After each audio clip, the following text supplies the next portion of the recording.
I hope you enjoy your freedom, Anna, Marcus said with a smirk as he leaned back in the leather chair, his pen twirling between his fingers like a man playing a game he already won.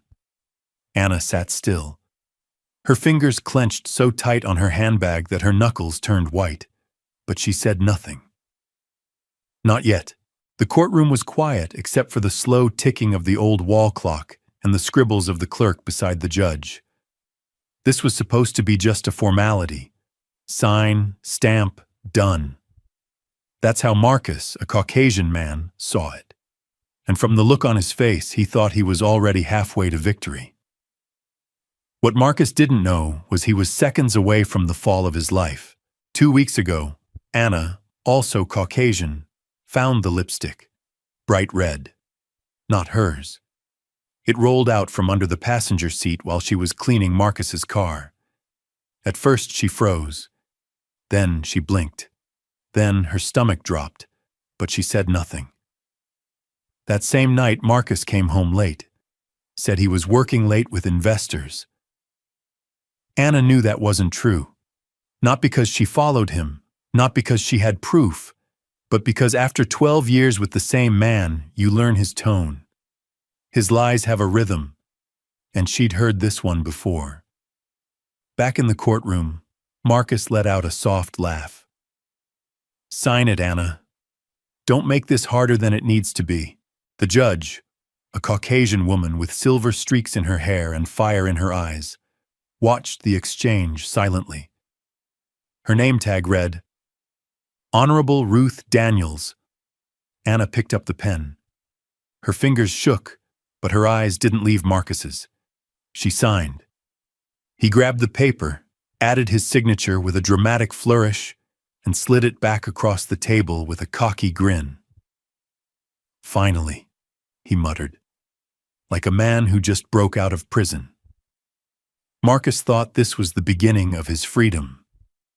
He was already making plans to move in with Angela, the marketing director of the company he and Anna built from scratch. They started with a home office, a broken-down laptop, and a shared dream. Now, it was a multi-million-dollar brand in skincare and wellness, Glow-Rise Company. But in Marcus's head, Anna was just a phase, a stepping stone. And with the prenup in place, he believed she'd walk away with next to nothing. He'd get the business, the house, and Angela. He was untouchable. Or so he thought. Judge Daniels adjusted her glasses and began flipping through the file. That hum wasn't loud, but it echoed through the courtroom like thunder. Anna sat up straighter. Marcus raised an eyebrow. Everything all right, Your Honor? He asked, still casual. The judge didn't answer right away. She was reading something carefully. Slowly, her forehead creased. This prenup, she finally said. Who drafted it? Marcus chuckled. Our family attorney, Steve Brooks. He handled everything. Did both parties have legal representation when this document was signed? Marcus waved it off. Of course, it's in the file. Judge Daniels looked up straight at Anna. Mrs. Carter, were you represented by counsel when this prenup was created and signed? Anna's voice was calm. Too calm. No, Your Honor. He told me it wasn't necessary. Said it was just standard. The air changed. You could hear the shift in the room. Marcus sat up, his smirk fading just a little. The judge nodded slowly. Then her tone turned sharp. Then I'm afraid this document, this prenup, is not legally binding. It is invalid under state law. The words hit like a gunshot. Marcus blinked. Wait, what? No, that's not possible. The courtroom went silent. Judge Daniels continued. Under California law, both parties must have legal representation or explicitly waive it in writing, and that waiver must be presented in court. I see no such waiver or independent counsel here for Mrs. Carter. This prenup is void. Marcus's hands trembled. No, that can't be. That paper. Anna finally spoke. Her voice was steady, her eyes cold. You told me I didn't need a lawyer. You said we were a team. Remember that? Everything Marcus had counted on. The money, the company, the clean break, just shattered in front of him. And Anna didn't gloat. She didn't smirk. She just stared at him with years of pain behind her eyes. Judge Daniels folded her hands. Mr. Carter, since there's no legal prenup, we'll proceed with a full asset review. Your businesses, properties, and financial accounts are now subject to equal division. Marcus's mouth hung open. His face turned pale. Anna stood slowly. Her dignity was intact. Her silence had been power. And then, in the most ironic twist of all, Marcus laughed. But it wasn't joy. It was broken, a nervous, bitter laugh. The kind a man lets out when he realizes the trap he set was his own. The secret email where we find out Anna knew more than she ever let on, and her quiet revenge had just begun. 3 months before the courtroom bombshell, Anna sat in the kitchen with a cup of lukewarm tea and a knot in her stomach. She wasn't crying. She had done enough of that. She stared at her laptop screen, reading the same email for the 3rd time, from Angela M. to Marcus Carter. Subject: can't wait to finally be free with you. The moment she signs, everything we've worked for will be ours. No more hiding, no more pretending, just you, me, and the company. I know it was your idea to make her sign that paper before the business really took off. Genius. She'll walk away with nothing. You'll walk away with me. Anna couldn't breathe for a second. She had opened Marcus's email by accident, or maybe fate. He left his work laptop at home and a client alert popped up. Anna clicked it, curious, but what she found was more than a message. It was betrayal. Brutal, cold, calculated betrayal. 12 years of love, of building from the ground up, of sleepless nights and shared struggle, all traded for a younger woman with a sharp dress, a fake smile, and eyes only for the throne Anna helped build. Back in the present, Marcus was still in shock from the judge's announcement. His lawyer fumbled through papers, stuttering something about reconsideration and procedural errors. Judge Daniels shut that down quick. This case will proceed under marital property laws, she repeated firmly. Marcus turned to Anna, his voice low and frantic. You knew about the prenup being invalid, didn't you? Anna looked him dead in the eyes. I didn't, but I suspected, and I made sure. Back to the night she found the email. Anna didn't confront him. No screaming, no throwing clothes out the window, no drama. That's what Marcus expected, and she wasn't going to give it to him. Instead, she opened a private folder on her laptop labeled Sunrise. It held every receipt, every early draft of the company logo, photos of their garage setup when they couldn't afford an office, a voice memo from Marcus back in 2014 saying, "We don't need lawyers between us. We built this. You trust me, right?" Anna saved everything. She even had screen recordings of the first time they transferred ownership shares, when Marcus insisted on putting 60% in his name for investor confidence. Everything was backed up. Everything had a timestamp. Back in court, Anna's voice was calm. I have full documentation of our financial history, from the first check we ever deposited to the latest product launch. I've sent copies to the court. Marcus's face went pale. You planned this? No, Anna said. I prepared. There's a difference. 2 nights before the court date, Anna met privately with a new lawyer, a woman named Carmen Blake. Sharp, quiet, deadly. Anna told her everything. Carmen listened, then smiled and said, You've already done most of my work.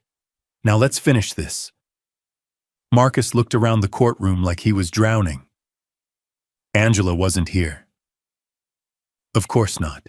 She wanted the crown, not the war. And Anna. Anna was no longer the woman who cried in silence when he came home late. She was still. The judge called a short recess. Marcus rushed to the hallway, Anna walking behind him slowly, heels clicking against the polished floor. He turned on her. You could have just walked away and let me keep everything we built. Give you the company while you parade around with her like I never mattered. She shook her head. I'm not your footnote. You're bitter. No, she said. I'm awake. Anna sat on a bench outside the courtroom. Her phone buzzed. A message from Carmen. We've got more. Call me. You'll want to see this before the next hearing. Anna called. Carmen's voice was steady. Angela's been leaking proprietary info to your biggest competitor. There's proof. We're building a case. And if it connects back to Marcus, he's not just walking away broke. He could face corporate fraud charges. Anna closed her eyes and breathed in. For once, she didn't feel small. She didn't feel broken. She felt power returning to her bones. She had waited in silence long enough. Now it was her turn to speak. Not with words, but with proof. Angela's game. Where Angela thinks she's in the clear until the real storm hits. Angela sat in the corner booth of a high-end rooftop lounge in Midtown, sipping on a $25 cocktail like she owned the sky. She wore a tight red dress, lips to match, and heels sharp enough to slice through glass.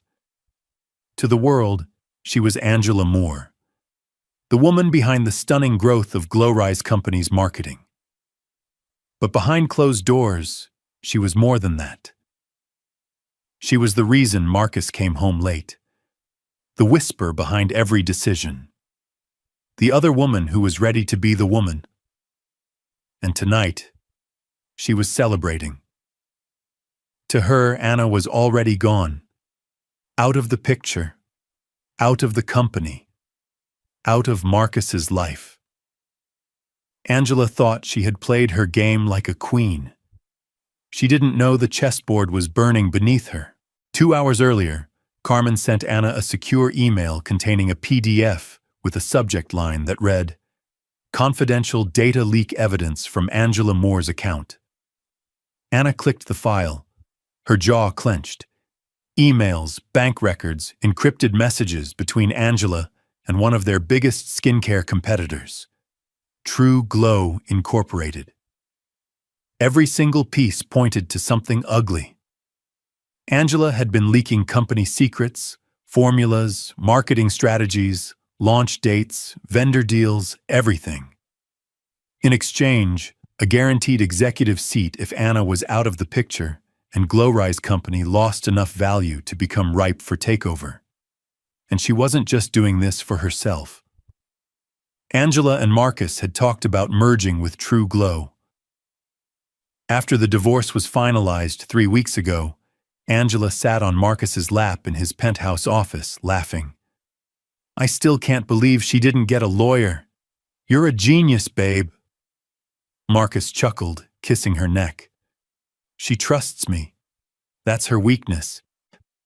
"Not anymore," Anna whispered to herself in the present as she stared at the evidence. Angela's phone buzzed at the rooftop bar. "Marcus, we need to talk now. She found something." Angela frowned and texted back. "Relax. She's just trying to scare you. Stick to the plan." Marcus's next message made her heart stop. "The prenup is invalid."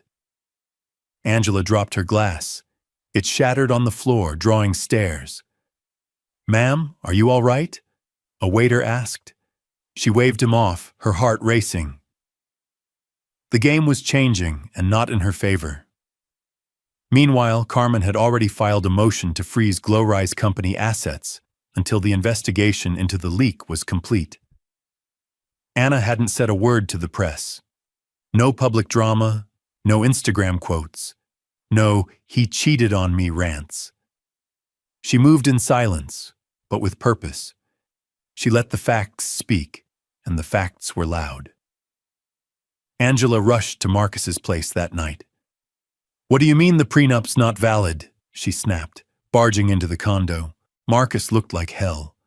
He had been drinking, shirt half unbuttoned, hands shaking. "The judge threw it out," he muttered. "She had everything, receipts, emails, records. She came prepared." Angela's eyes narrowed. "You said she didn't have a lawyer." "She didn't, but she got one later. A beast. This woman, Carmen. She tore everything apart." Angela turned away, pacing. Then Marcus said the one thing that broke whatever fantasy she had left. "I might lose the company." She turned back to him, jaw tight. "We might." He looked up. "No, me. Anna still owns 40%. And now that there's no prenup, it's up for full division. You don't own anything, Angela." Angela's phone buzzed again. Unknown number. "We have your emails. We know what you did. You'll be hearing from our legal team." Angela stared at the screen. Then another message came in. Carmen Blake. "Playtime is over, Ms. Moore." Angela's stomach twisted. The next morning, the news broke. Breaking. Internal sabotage rocks Glow-Rise Company. Executive under investigation for corporate espionage. Angela's photo flashed across the screen. So did Marcus's. The story was everywhere. Reporters stood outside Glow-Rise headquarters. Investors were pulling back. Employees were in chaos.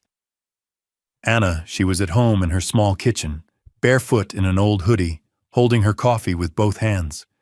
She watched the news calmly. No tears, no smile, just peace.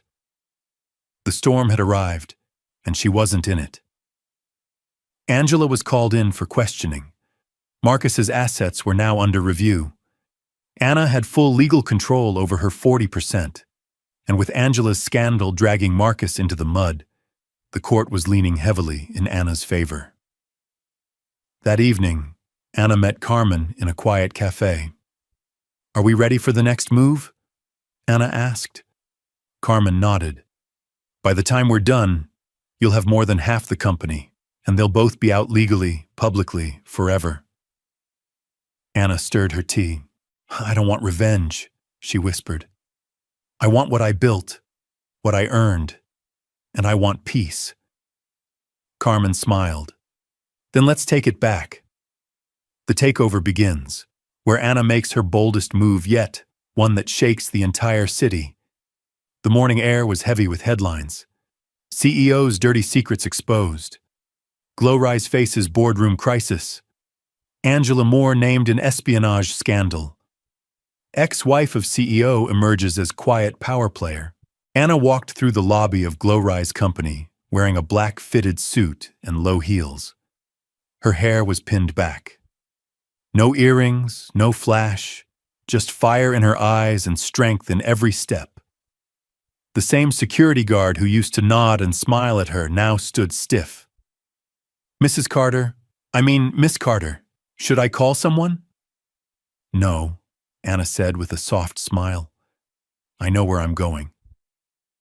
Upstairs, chaos buzzed through the open floor plan. Phones rang, emails poured in. Managers whispered in corners.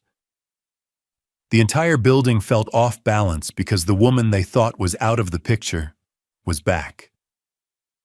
And not just back, in control. 2 days earlier, Judge Daniels issued a temporary ruling. Until the full division of assets was resolved, Marcus and Anna would be recognized as equal co-founders and co-owners. That meant boardroom decisions were now 50-50, and with Angela under federal investigation, the board removed her from her post immediately. But what shocked them most? Anna didn't ask to fire Marcus. She asked to meet the board. Back to the office. Anna entered the glass conference room. 12 board members sat, all white-haired men and a few sharp-dressed women, eyes sharp and cautious. Marcus stood by the window, jaw clenched. He hadn't spoken to Anna since the judge's ruling. Anna sat down slowly, folding her hands. "Let me be clear," she said. "I'm not here to throw anyone under the bus." She looked straight at Marcus. "Not yet." Some of the members shifted uncomfortably. "But I am here to protect what I built, what we built, and now what I plan to rebuild, with or without him." Marcus scoffed, arms crossed. "You've made your point. You're angry. You want control. Fine. But don't pretend this is about the company." Anna turned to him, her voice calm. "You turned this into war, Marcus. I turned it into strategy." She pulled out a thick folder and slid it across the table. "This is my proposal for emergency restructuring, new leadership, new compliance systems, and full transparency reporting to the board and the public. We survived this, not by hiding, but by owning what happened and rising above it." The room was silent. Anna leaned forward. "You have two choices. You can fight me, or you can step aside and save what's left of your name." Later that evening, Marcus sat in his car for over an hour, parked in front of the same building he once walked into like a king. Now he was just another name on a scandal. Anna had shown up like a storm, silent, precise, unshakable. Meanwhile, Angela was holed up in her condo, pacing back and forth while her lawyer shouted over the phone. "They have everything. You're looking at a real prison sentence if this gets worse. Why would you email company secrets?" Angela screamed back. "Because Marcus said we had the plan under control." She turned to the mirror and nearly didn't recognize herself. This wasn't power. It was desperation in lipstick. Anna sat on her old couch that night, holding the first sample jar of glow serum they ever made together. It still had the old handwritten label. She remembered nights mixing ingredients in the kitchen while Marcus talked big dreams. She remembered packing orders in the living room. She remembered his promise. "No matter how big we get, it'll always be you and me." But she also remembered how he stopped looking her in the eyes, how he flinched when she touched him, how the secrets grew louder than the love. The next morning, the board approved Anna's proposal. The press statement was clear. "Effective immediately, Anna Carter will serve as acting CEO of Glowrise Company. Marcus Carter is on indefinite leave pending asset review and internal restructuring." The city buzzed. A woman scorned hadn't screamed. She hadn't broken windows. She walked in and took the crown without bleeding a drop. Later, Carmen called.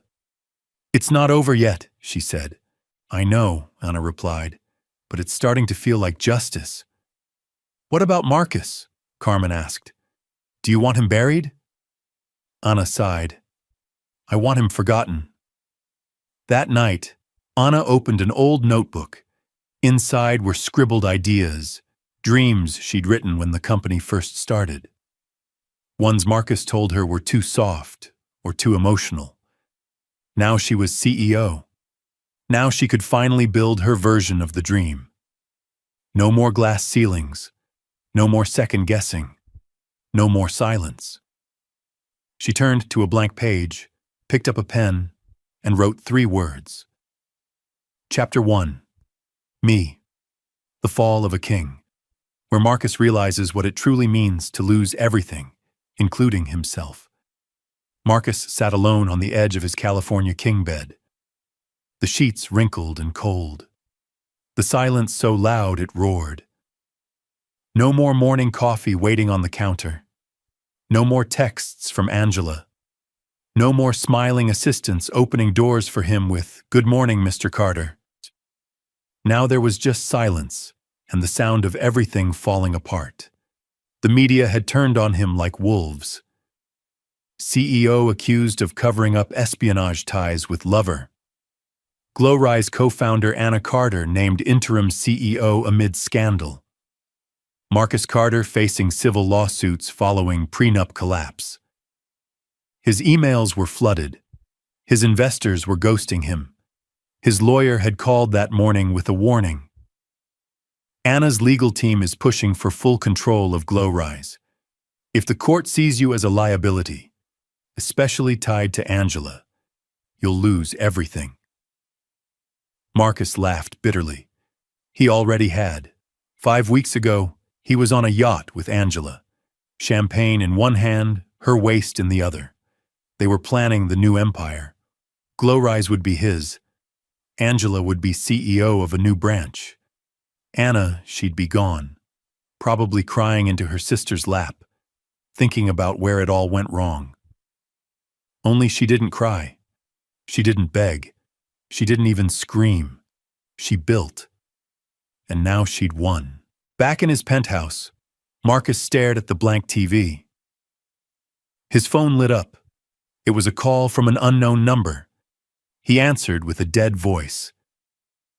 "Yeah." "Mr. Carter," the voice said.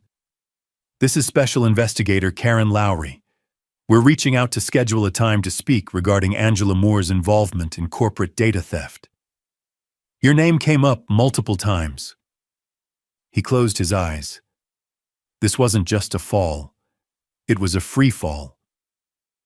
Anna, meanwhile, sat across from her new board, calm and in control. Every decision passed through her.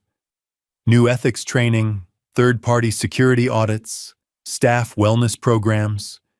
She wasn't just cleaning the house. She was rewriting the foundation. Some people said she was going soft. Others said she was exactly what the company needed. But Anna didn't care. She was finally doing it her way. Marcus showed up at her office 1 week later. Uninvited, unshaven, eyes hollow. Security tried to stop him, but Anna, watching through the glass, raised a hand. Let him in. He entered quietly, like a man walking into a funeral. Her office was bright, neat, filled with plants and sunlight. A framed photo of her late mother sat on the shelf. Her mom had always told her, "Never fight for love that disrespects you. Walk away like a queen." Anna leaned back in her chair, calm, professional. Marcus didn't sit. He didn't know if he should. "I messed up," he said. Anna raised an eyebrow. "That's an understatement. I didn't mean for things to get this far. You meant to betray me. You meant to lie. You meant to leave me with nothing. What you didn't plan was for me to survive it." Marcus looked away.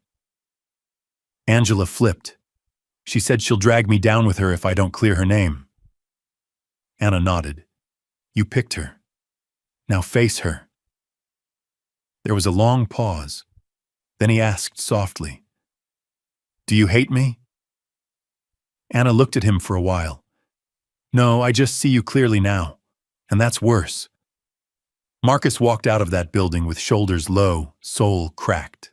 His name was still on paper, but Anna's name was in the hearts of every employee. His reign was over. Angela was later indicted. She pled guilty to avoid jail time. Marcus avoided prison, but not punishment. The court awarded Anna 70% ownership of Glowrise Company based on her documented contributions, betrayal by Marcus, and proven leadership. Marcus kept 30%, but without public trust, it meant nothing. 1 month later, Marcus quietly sold his shares to a private buyer. He disappeared from the media. No interviews, no comeback posts.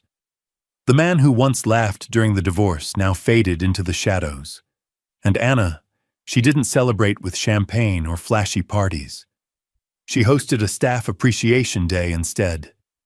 Every person who stood by her, from janitors to designers, got a bonus. She smiled genuinely for the first time in months. That night, she stood on the rooftop of the company building she once helped paint walls in. The city lights sparkled below. Carmen walked up beside her. "You did it," Carmen said. "No," Anna whispered. "We did it."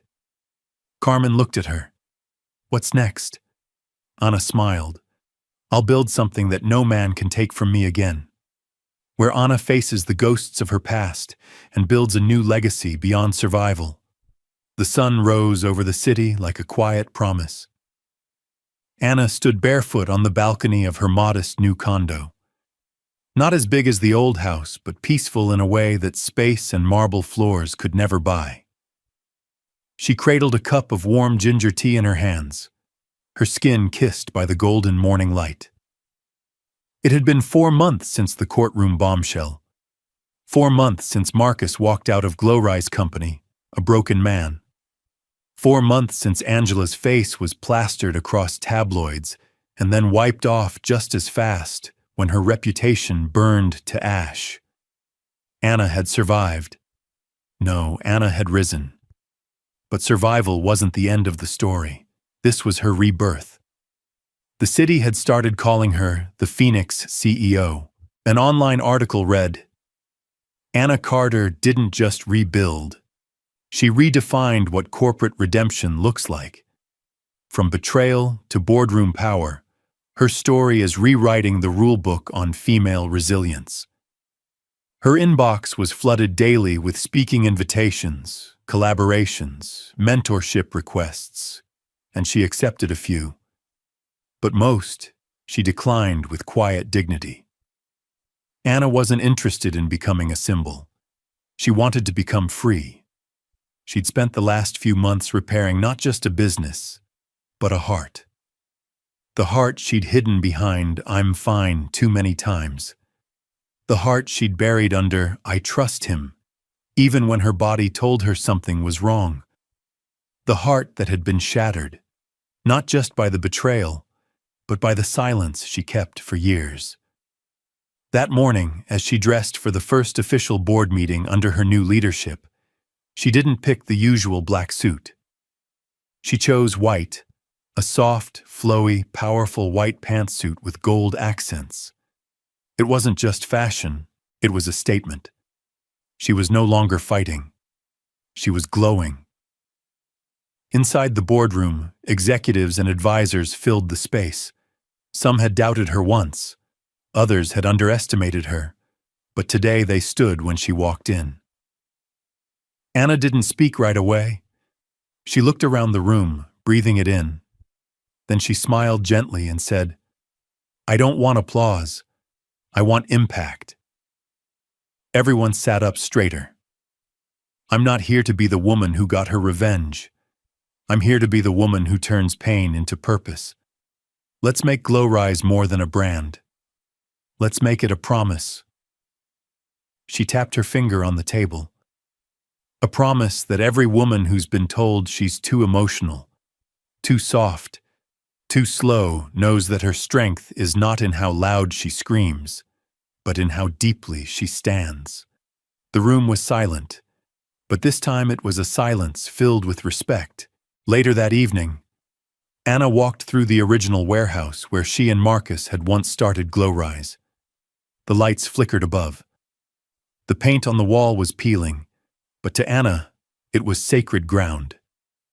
She walked past the old desk where they used to print labels, past the empty shelves where they once stored handmade products.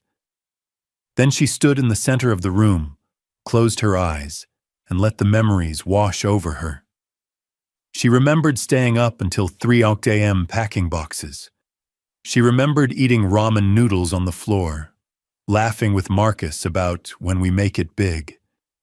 She remembered the night she sat here alone after she found the lipstick in his car, sobbing into her hands because she couldn't understand how someone who once held her with such love could now be hiding lies behind every kiss. But she didn't cry now. Not anymore. She had already shed those tears.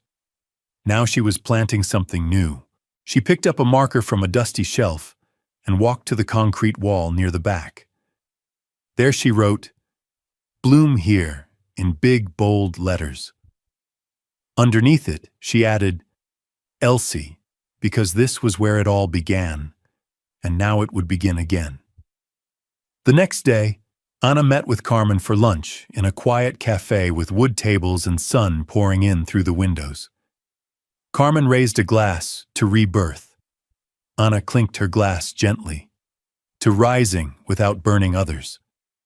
Carmen tilted her head. You ever think about love again? Anna smiled, looking out the window. I'm still learning how to love myself fully. That comes first. Fair. But one day, Anna added, I want a love that feels like peace, not war.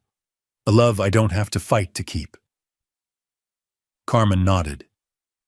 You'll get it. Women like you don't just rise. They rewrite stories. Anna leaned back, a soft laugh escaping her lips. I used to think I needed him to feel valuable. I used to think partnership meant losing pieces of yourself to make the other person whole. But now, I've learned I was never broken. I was just waiting to be seen. That night, Anna stood before a room of young women entrepreneurs. No notes, no podium, just her voice. You don't have to scream to prove your strength. You don't have to destroy others to rise. You don't even have to get ahead. You just have to believe quietly and fiercely that you belong in every room your pain tried to keep you out of. The crowd didn't clap right away. They were too still, too moved. One girl, no older than 20, had tears rolling down her cheek. Anna saw her, and for the first time in months, she felt something stronger than anger, deeper than revenge. She felt healing. That night, as Anna walked back to her car, the city buzzed around her. Horns, voices, laughter in the distance. But inside her, everything felt still, rooted. She didn't need flashing lights or trending hashtags. She didn't need to prove her strength anymore. Her existence was proof. But just as she pulled her keys from her purse, she heard someone call her name. Anna. She turned around. It was him, Marcus. She hadn't seen him in person since that last visit to her office. His once pristine suits were now replaced by a wrinkled gray hoodie and jeans. His beard was untrimmed, and his eyes held the weight of too many sleepless nights. Anna didn't flinch. She didn't step back. She simply stood. I didn't mean to ambush you, he said quickly. I've been watching everything, reading, listening, and I had to say something. Anna crossed her arms. I hope it's not another apology. I've heard enough of those. No, he said quietly. It's not that. He walked closer, slower now, his voice lower. It's not about winning or losing anymore. It's about seeing, and I finally see you. Anna tilted her head, eyes sharp. Too late for that. I know, he nodded. I know it is. But I also know that what I destroyed wasn't just our marriage. It was something sacred. You gave me your loyalty, your heart, your dreams, and I turned them into leverage. His voice cracked. I lost everything. But the worst part isn't the company. It's that I lost the one person who believed in me when I was nothing. Anna swallowed hard. Not because she wanted him back. No, that door was shut forever. But because hearing those words after all the silence, all the nights she cried in secret, meant something. Not closure, but confirmation. That she hadn't imagined it. That her love had been real, even if his loyalty wasn't. She nodded slowly. You didn't just betray me, Marcus. You buried me, and you smiled while doing it. He looked down. I know, but the thing is, she continued, I didn't die. I bloomed, and not because of you, but in spite of you. He looked up, tears in his eyes. I'm proud of you. She sighed. Good. Be proud from a distance. She turned and got into her car. Before driving off, she said through the window, You had a good woman, a smart partner. You chose a shortcut. Now walk that path alone. Then she drove away, and she didn't look back. The next day, Anna met with her product development team. The company was preparing to launch its most personal collection yet, Rooted, a skincare line inspired by healing, strength, and womanhood. Every label had affirmations, every product named after a phase in her journey. Silence, the night serum she used when crying alone. Bloom, the daytime glow elixir. Voice, a soft rose oil designed to be used before speaking engagements. Rebirth, a body balm that reminded her of morning sunlight on her skin after the court hearing. This wasn't business anymore. It was legacy. Later that week, Anna was invited to a live talk show to share her story. She hesitated, not because she was afraid, but because she was no longer trying to be seen. She had already done the work, but Carmen encouraged her. This isn't about them seeing you. It's about you showing the others, the women still sitting in silence, what's possible. So Anna went on camera under soft lights. The host asked her, "If you could go back to the day you found out he was cheating, the day you found the lipstick, what would you tell that version of Anna?" Anna took a long breath, then looked straight into the camera. "I would tell her, get up. Not for him, not to prove anything, but because you still have so much life to live. Get up and take one small step. That's how queens rise." The crowd burst into applause, but Anna didn't smile for them. She smiled for the woman she used to be. The one who once curled into a corner thinking it was over because she knew now it was just beginning. The letter she never sent. Where Anna revisits an old draft she wrote in heartbreak and discovers the strength in words left unsent. There it was, tucked deep in the back of her bedroom drawer, under old scarves and faded notebooks.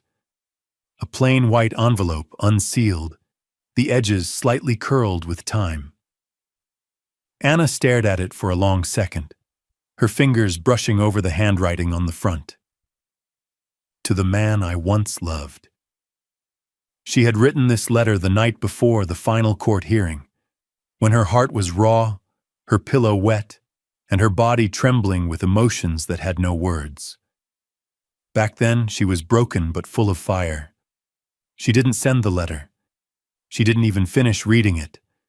She just tucked it away, afraid of how powerful those words might be if she dared to say them out loud. Now she was ready. Anna sat down by the window, the sunlight warming her skin, and slowly unfolded the letter. Her hands didn't shake this time. Her voice didn't crack as she read. She was calm, still strong. "Marcus, you probably don't deserve this letter. You probably won't even understand half of it. But I need to say it for me. Not to get you back, not to hurt you, but to close a door you left wide open with your lies and silence. You see, I loved you so much it hurt. I would have followed you into fire. I believed in you more than I believed in myself sometimes. But you saw me as something to own, not honor. You made jokes about keeping the brand strong while keeping secrets with your side chick in the same office we built from scratch. You thought the prenup would protect you, that your smooth lies and fast talk would keep you safe, that you'd walk away with everything, our money, our company, our future, and leave me with nothing but memories and shame. But let me tell you something you never saw coming. You never had the power. I did. I was the one who sacrificed, hustled, planned, prayed, and held us together when you were chasing shadows. You laughed through the divorce papers thinking it was a game. But life isn't checkers, it's chess. And you played a pawn's game while I moved like a queen. So no, this letter isn't about pain. It's about freedom. I don't hate you. I just no longer carry you. Goodbye, Marcus, Anna. She folded the letter back up gently. There was no pain in her chest, no lump in her throat. She placed it in a small box labeled closure. Inside it were other pieces of her healing. A ring she no longer wore, a photo they once framed, a necklace he gave her on their 5th anniversary. She didn't burn the box. She didn't throw it away because healing doesn't always mean erasing. Sometimes it means remembering and choosing peace anyway. Later that afternoon, Anna visited her mom's apartment. The woman who raised her with prayers and pressed hair and faith stronger than concrete. "Ma, I read the letter," Anna said softly as they sat on the porch sipping iced tea. Her mom looked over with her usual calm strength. "And what did it say?" Anna smiled. "It said goodbye, but it felt like hello." Her mother nodded slowly. That's how you know it was written in truth." That weekend, Anna stood in front of another crowd. This time, it wasn't a fancy stage or viral live stream. It was a quiet room at the women's halfway shelter on the east side. No lights, no microphones, just worn chairs and tired eyes. Anna looked at the women. Some were mothers, some barely adults. Some had black eyes, others had broken hearts. All of them were survivors. She pulled the letter from her purse and began to read. With every word, their heads lifted, their shoulders straightened. Some cried quietly. Some gripped their chairs like the truth was too much to hold. When she finished, a woman in the back whispered, "Can I write mine too?" Anna smiled. "Yes, baby. That's how we start." The Letter Project was born that night. A movement of women writing letters they never sent to their abusers, their betrayers, their younger selves. Letters of pain, letters of power, letters of letting go. Anna turned it into a national campaign. She got donations, partners, even a spot on the front page of Essence. But none of that compared to the letters. Hundreds, then thousands. Women from cities and towns and shelters and prisons. Anna didn't need revenge anymore. She had a mission. A few weeks later, a journalist from New York came to interview her. He asked, "Do you ever wish he hadn't cheated? That you could have stayed married?" Anna paused, then looked straight at the camera. "No, because if he didn't break me, I would have never learned to rebuild myself." She stood tall, and I would have never discovered how powerful my voice really was. The silence was unbearable. Marcus Reeves stood in the center of his grand, cold mansion, the same one that once echoed with laughter, clinking champagne glasses, and the low hum of jazz on Saturday nights. Now nothing, just the ticking of an antique grandfather clock and the faint creak of marble under his expensive shoes. For the first time in months, Marcus looked around and realized something haunting. This house wasn't quiet. It was hollow. Everything he thought would make him feel powerful, money, luxury, new women had lost its flavor, like chewing gum that had been in your mouth too long. His Lamborghini sat idle in the garage, his wine cellar untouched, his designer clothes untouched, hanging like ghosts in a walk-in closet too big for one man, and his mistress gone. After the court hearing exploded in public, after the non-legally filed prenup made headlines and Anna took half the business, Chantel slowly disappeared. At first, it was excuses. "I'm flying to Miami, babe." Then came silence. Then came the Instagram photos with someone else. She had moved on to a younger athlete. Marcus couldn't even be mad. He knew what she was after from the start, and he had willingly played the fool. Tonight, he sat in the leather chair in his study, the fireplace flickering as if mocking him. He poured himself a glass of 30-year-old scotch, something he used to reserve for big deals and private celebrations. Now it just burned in his throat like regret. He opened his laptop and typed Anna Marie Reeves into the search bar. Dozens of links popped up. The Letter Project, one woman's journey from betrayal to power. Anna Reeves brings empowerment to shelters nationwide. From divorce court to national movement, the ex-wife everyone's talking about. He clicked on a video. It was a talk show clip. Anna sat there radiant, composed, and real. She wore a simple navy blue dress, her natural curls glowing under the lights. The host leaned in and asked, "If you saw your ex-husband today, what would you say to him?" Anna smiled softly. "I wouldn't say a word. I just hope he finally learned something." Marcus closed the laptop slowly. Her voice still echoed in his head. He got up and walked into the kitchen. Everything was in place. Marble countertops, stainless steel appliances, but no warmth. He opened the fridge, leftovers, takeout boxes, a single bottle of water. This was the kitchen Anna used to cook in, barefoot, singing along to Sade, dancing between the fridge and the stove. She had filled this place with life. Now it was sterile, just like him. He opened a drawer and pulled out a dusty photo album. It was one of the few things he hadn't thrown away. Inside were pictures from the early years. Anna in jeans and a baseball cap, riding the subway with him before the money came. Anna asleep on his shoulder in their first apartment.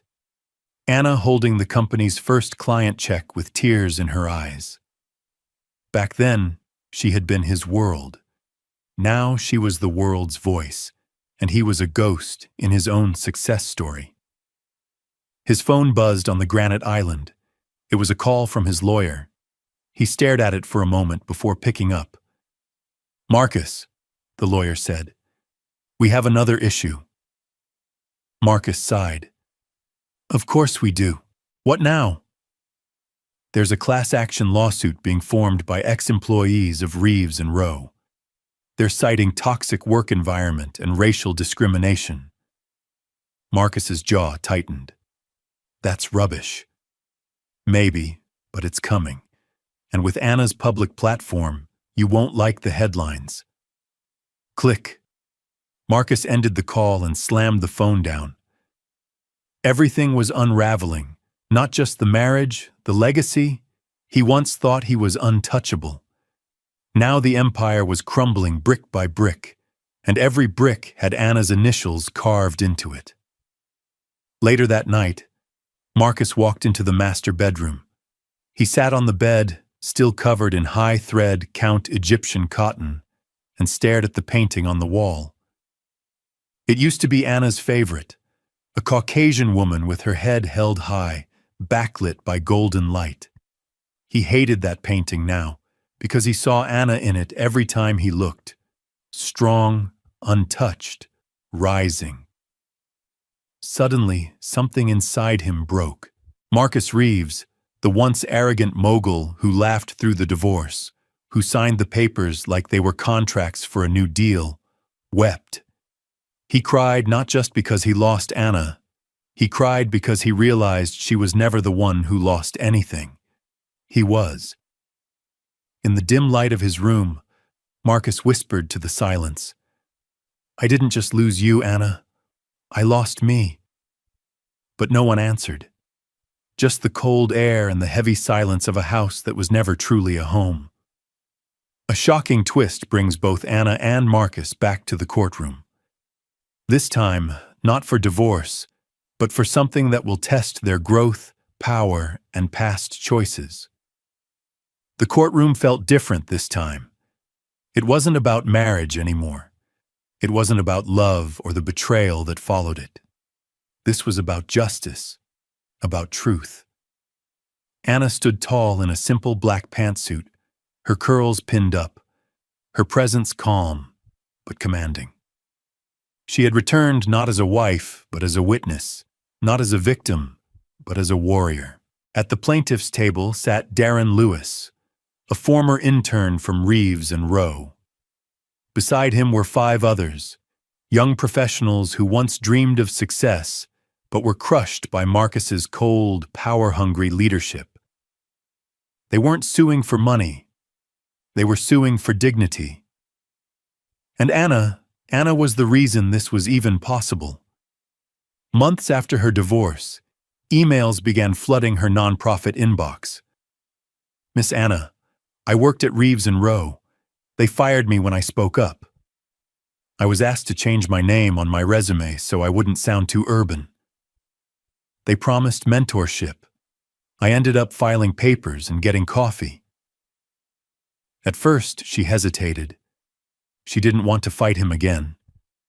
But then she remembered that courtroom moment. The moment the judge said, "This prenup is not legally filed, Mr. Reeves." She remembered how Marcus laughed, how he smirked, how he had looked at her like she was just a chapter in his ego. No, this wasn't revenge. It was redemption. Across the courtroom, Marcus sat hunched at the defense table, wearing a navy suit with tired eyes. He looked smaller now. The power that once dripped from his voice, the arrogance that walked before him, gone. As Anna took the stand, their eyes met. He expected fire. He got something worse. Peace. And that scared him. The prosecutor leaned in. "Mrs. Reeves, when did you first become aware of the internal misconduct at Reeves and Rowe?" Anna nodded calmly. "I knew years ago. I saw hints. Late-night meetings with only one kind of face. Promotions that skipped over voices that deserved to be heard. But back then, I was silent." "Why?" She looked at Marcus again. "Because I thought if I kept the peace at home, I was doing my job as a wife." A few gasps echoed across the gallery. She continued, "I was wrong. Silence is not peace. Silence is fear, and I don't live in fear anymore." The judge leaned forward. "Please continue." Anna looked at the jury. "I didn't come here today for revenge. I came because these young people deserve better. We build empires and leave our own behind. That stops today." Marcus's lawyer stood. "Objection, Your Honor. Irrelevant testimony." The judge raised a hand. "Overruled. Let her speak." Marcus's lawyer leaned over and whispered something, but Marcus didn't respond. His gaze never left Anna, and for the first time, he heard her. Not the words, the weight. After Anna stepped down, Darren took the stand. He trembled at first, but found his voice halfway through. "I was 22, fresh out of college. I believed in Reeves and Rowe. Believed in Mr. Reeves, but every time I offered ideas, I was shut down. Told to stay in my place," the prosecutor asked. "And how did that affect you?" Darren's voice cracked. "I stopped believing in myself." The silence in the room grew heavy. Marcus bowed his head. The judge called for a recess. Outside, the press buzzed like bees.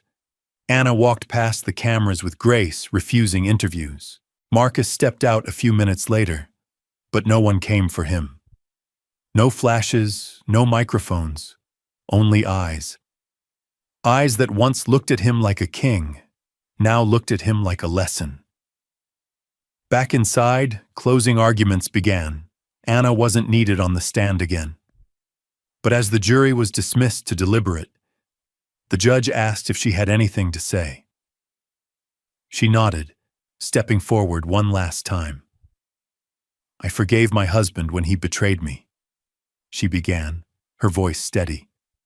"I forgave myself for letting it happen, and I forgive the system that allowed it because I am no longer part of it. I'm building something different, and I will not be silent anymore."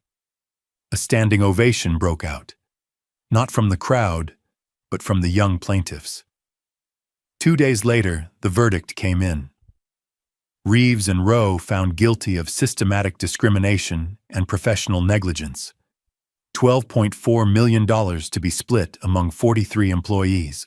Marcus Reeves ordered to step down as CEO, permanently barred from founding another corporate firm within 5 years. It was over. The empire he built on silence had crumbled. 6 months later, Anna walked into her new office, a modest brick building with a small sign that read, "The Rising Project." Inside, laughter filled the halls. Young women and men from all over the city worked on laptops, wrote pitches, hosted workshops, and built futures. She passed a photo on the wall, one of her and her late grandmother who once told her, "Baby, never be afraid to be louder than the room that tries to silence you." Anna smiled. She wasn't afraid anymore. As for Marcus, he sold the mansion, moved into a modest apartment in the city, tried therapy, started teaching part-time business classes at a community college. The spotlight was gone, but in the quiet, he started listening. Sometimes at night, he'd scroll through Anna's interviews, not out of bitterness, but to remind himself of what he lost and what she found. Final line. Anna didn't just win the divorce. She reclaimed her name, her voice, her power, and lit a path for others to do the same. And for Marcus Reeves, he didn't just sign divorce papers that day. He signed away the illusion of invincibility. Because in the end, power isn't who laughs loudest in court.